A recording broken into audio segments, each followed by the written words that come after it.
আসসালামু আলাইকুম।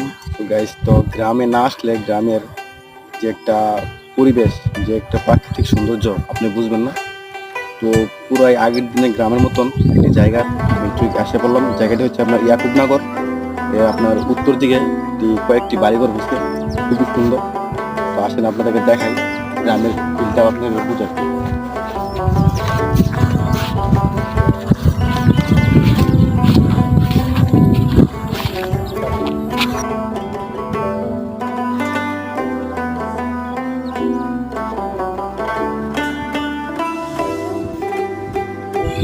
তো এখানে আসলাম একটা গ্রামের রাস্তা দিয়ে, খুবই ভালো লাগে।